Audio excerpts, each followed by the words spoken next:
स्वागत है एक बार फिर से आप सभी का। आज की इस वीडियो में हम उन 15 महत्वपूर्ण प्रश्नों को देखेंगे जो अभी 71st बीपीएससी प्रीलिम्स का एग्जाम होने वाला है, उसमें ये काफ़ी पूछे जाने की संभावना है। तो चलिए, आपको करना क्या है, सबसे पहले खुद से बनाना है और लास्ट में वीडियो के अंत में आपको बताना है कि आपको इनमें से कितने मार्क्स आ रहे हैं। तो चलिए, पहला प्रश्न क्या है, शिशु मृत्यु दर क्या है? ऑप्शन ए, बी, सी एवं डी। आप खुद से पढ़िए, मैं इसका आंसर कर देता हूं। तो इसका सही आंसर होगा ऑप्शन डी। डी में क्या बोला जा रहा है, उस विशेष वर्ष में पैदा हुए 1000 जीवित बच्चों के अनुपात के रूप में 1 वर्ष की आयु से पहले मरने वाले बच्चों के अनुपात को शामिल किया जाता है शिशु मृत्यु दर के अंतर्गत। तो इसका सही आंसर क्या होगा, ऑप्शन डी। अब चलिए, अगला प्रश्न सेकंड। इसमें बोला जा रहा है कि उत्तर पूर्वी भारत का स्कॉटलैंड कौन सा है? तो आपको जैसा कि पता होगा कि उत्तर पूर्वी भारत का स्कॉटलैंड किसे कहा जाता है, तो ये शिलोंग को कहा जाता है। और शिलोंग कहाँ है, ये मेघालय में है। जो मेघालय राज्य की राजधानी भी शिलोंग है। ये अपनी प्राकृतिक सुंदरता और हरी भरी पहाड़ियां और झरनों के कारण प्रसिद्ध है, जो स्कॉटिश हाईलैंड्स से मिलती जुलती है। तो इसका सही उत्तर होगा ऑप्शन डी। नेक्स्ट प्रश्न है, निम्नलिखित में से कौन सा राजकोषीय नीति का एक उपकरण है? आप बताइए क्या है। ए में दिया गया है कर यानी कि टैक्स, बी में नगद और अच्छित अनुपात, साख सीमा, बैंक दर। इन सभी में से बताइए इसका जो राजकोषीय नीति है उसका एक प्रमुख उपकरण क्या है? तो इसका एक प्रमुख उपकरण कर यानी कि टैक्स है।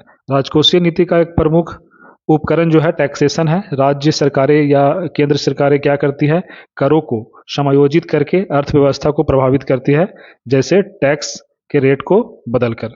चलिए, तो इसका सही उत्तर क्या हो जाएगा, ऑप्शन ए। नेक्स्ट जो प्रश्न है वो है कि जब एक टेलीस्कोप को अभिदृश्यक लेंस का व्यास बढ़ता है तब टेलीस्कोप की विभेदन क्षमता क्या होगा? इनमें से आप बताइए। तो इसका सही उत्तर जो होगा ऑप्शन डी होगा, ऑप्शन सी होगा, यानी कि उसका जो टेलीस्कोप का विभेदन क्षमता है वह भी क्या होगा, बढ़ेगा। तो इसका सही उत्तर क्या होगा, ऑप्शन सी। अभिदृश्यक जो लेंस होता है उसका व्यास जितना बड़ा होगा टेलीस्कोप की विभेदन क्षमता उतनी ही अधिक होगी, क्योंकि एक बड़े व्यास का लेंस अधिक प्रकाश एकत्र करता है, जिससे दूर की वस्तुओं को स्पष्ट रूप से देखा जा सकता है। नेक्स्ट जो प्रश्न है वो देखिए क्या है, यहाँ पे पांचवा जो है, वाष्प मीथेन रिफॉर्मिंग तकनीक के उपयोग से क्या प्राप्त होते हैं? बताइए। यहाँ पे 4 ऑप्शन दिए गए हैं, तो इसका सही उत्तर होगा ऑप्शन बी यानी कि ग्रे हाइड्रोजन। जैसा कि आपको पता होगा, ग्रे हाइड्रोजन हाइड्रोजन उत्पादन का सबसे आम तरीका है, जो वर्तमान में दुनिया भर में उत्पादित हाइड्रोजन का एक बड़ा हिस्सा है। इसमें एसएमआर यानी कि स्टीम मेथेन रिफॉर्म का उपयोग करके प्राकृतिक गैस यानी मीथेन और हाइड्रोजन में परिवर्तित कर दिया जाता है। परिणाम स्वरूप हाइड्रोजन और कार्बन डाइऑक्साइड का उत्पादन होता है। ग्रे हाइड्रोजन से उत्पादित CO2 को वायुमंडल में छोड़ दिया जाता है, जिससे एक गैर नवीकरणीय और कार्बन गहन प्रक्रिया बन जाता है। तो चलिए, इसका उत्तर आपको पता हो गया होगा। नेक्स्ट प्रश्न की ओर देखिए, पहले खुद से सबको आपको बनाना है। अगला प्रश्न है इशिहारा टेस्ट। इशिहारा टेस्ट किससे संबंधित है? तो इसका सही उत्तर क्या होगा, इसका सही उत्तर होगा ऑप्शन सी, यानी कि ये जो इशिहारा टेस्ट है ये कलर ब्लाइंडनेस से रिलेटेड है। जो कलर ब्लाइंड जो व्यक्ति होता है, पीड़ित होता है, उसको क्या होता है, तो उसको हरे और लाल रंग में देखने में कठिनाइयाँ होती है। कुछ मामले में वह नीले एवं पीले रंगों में भी अंतर करने में उसको परेशानी होती है। तो सिंपली आपको ये याद रखना है, इशिहारा टेस्ट किससे संबंधित है, तो ये रक्त अंधता यानी कि कलर ब्लाइंडनेस से संबंधित है। तो इसका सही उत्तर होगा ऑप्शन सी। नेक्स्ट प्रश्न, चोल काल किसके लिए प्रसिद्ध था? तो बताइए, जो चोल काल था ऑप्शन के हिसाब से किसके लिए सबसे ज़्यादा प्रसिद्ध था? तो वह अपने स्थानीय स्वशासन के लिए काफ़ी ज़्यादा प्रसिद्ध था। तो स्थानीय स्वशासन से मिलता जुलता इसमें ऑप्शन कौन है, तो वो ग्राम पंचायत है। तो ये विलेज असेंबली जो है, इसका सही उत्तर हो जाएगा ऑप्शन ए। अब आपको पता होगा कि जो चोल वंश है उसके संस्थापक कौन थे, तो विजयालय चोल थे। राजधानी कहाँ थी इसकी, तंजौर या तंजावुर। और वर्तमान में जो अभी हमारा स्थानीय स्वशासन जो ग्राम पंचायत, नगर परिषद, ये सब सारे चीज़ है, वही उस समय क्या थी, स्थानीय स्वशासन के रूप में थी। तो स्थानीय स्वशासन चोल साम्राज्य की एक प्रमुख विशेषता थी। तो इसका उत्तर हो जाएगा ऑप्शन ए। अब चलिए, अगला प्रश्न है, जिल्लीलाह शब्द का प्रयोग सबसे पहले किसके द्वारा किया गया था? जिल्लीलाह का मतलब क्या होता है पहले समझिए, यानी कि जिले इलाही, इसका प्रयोग सबसे पहले कौन किया था? अब आप अपना आंसर कर लिए हैं, अब मेरे द्वारा आंसर से मिला लीजिए। तो इसको सबसे पहले प्रयोग बलबन ने किया था। तो इसका सही उत्तर क्या हो जाएगा, ऑप्शन सी। बलबन ने राजशाही को ईश्वरीय आधार देने के लिए, बलबन जो था अपने जो सुल्तान था वह अपने आप को ईश्वर का आधार चाहता था कि लोग उनसे डरें और उनकी पूजा करे। इसके लिए उसने स्वयं को जिले इलाही अर्थात ईश्वर का छाया या सुल्तान की ईश्वर का बोला था कि जो सुल्तान है वो ईश्वर का प्रतिनिधि है, ऐसा बलबन के द्वारा कहा गया था। बलबन ने ही इसको और विस्तार से आप समझ सकते हैं, जैसे सिजदा प्रथा एवं पैबोस प्रथा की शुरुआत की थी। सिजदा में क्या होता था, भूमि पर लेटकर अभिवादन करना होता था सुल्तान को, और पैबोस में सुल्तान के चरणों को चूमना होता था, यानी उसको पैरों को चूमना होता था। तो इससे आप यह स्पष्ट समझ सकते हैं कि वह अपने आप को ईश्वर के रूप में स्थापित करना चाहता था। कौन? बलबन। तो जिल्लीलाह शब्द का प्रयोग किसने किया था? बलबन ने। और इसका सही उत्तर हो गया ऑप्शन सी। नेक्स्ट जो प्रश्न है, किसानों द्वारा विपत्तियों का सामना करने को उजागर करने के लिए शाहजानंद सरस्वती ने किस समाचार पत्र को प्रकाशित किया था? तो ऑप्शन देखिए, ये जो हो जाएगा इसका सही उत्तर हो जाएगा ऑप्शन ए, लोक संग्रह। जो लोक संग्रह समाचार पत्रिका थी, यह साप्ताहिक पत्रिका थी, बिहार और उत्तर प्रदेश वाले एरिया में काफ़ी ज़्यादा इसको पढ़ा जाता था।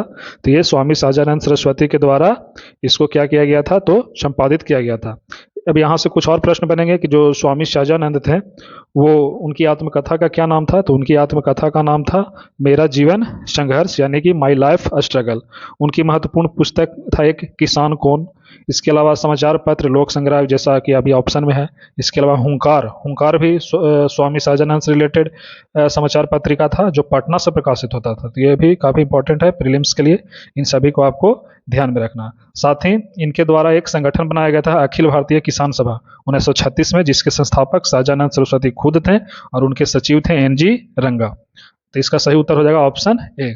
अब चलिए अगला प्रश्न देखिए है कि मुस्लिम लीग ने प्रत्यक्ष कार्रवाई दिवस कब मनाया था? तो मुस्लिम लीग ने प्रत्यक्ष कार्रवाई दिवस, आप खुद आंसर कर लिए होंगे, अब बताता हूं। तो इसका सही उत्तर होगा ऑप्शन सी, यानी कि 16 अगस्त 1946 को। मोहम्मद जो जिन्ना थे उन्हें 16 अगस्त 1946 को डायरेक्ट एक्शन डे यानी प्रत्यक्ष कार्रवाई दिवस मनाने का ऐलान किया था। यह दिन मुस्लिम लीग द्वारा ब्रिटिश भारत में एक अलग मुस्लिम राष्ट्र पाकिस्तान की मांग के लिए मनाया गया था। इस दिन कोलकाता में काफ़ी बड़ा दंगा हुआ था, नोआखाली वाला एरिया में भी काफ़ी बड़ा दंगा हुआ था, पूर्वी बंगाल वाला एरिया में। तो इसीलिए जो कोलकाता में इस दिन बहुत बड़ा घटना घटा था, तो उससे रिलेटेड एक टर्म आया था ग्रेट कोलकाता किलिंग्स।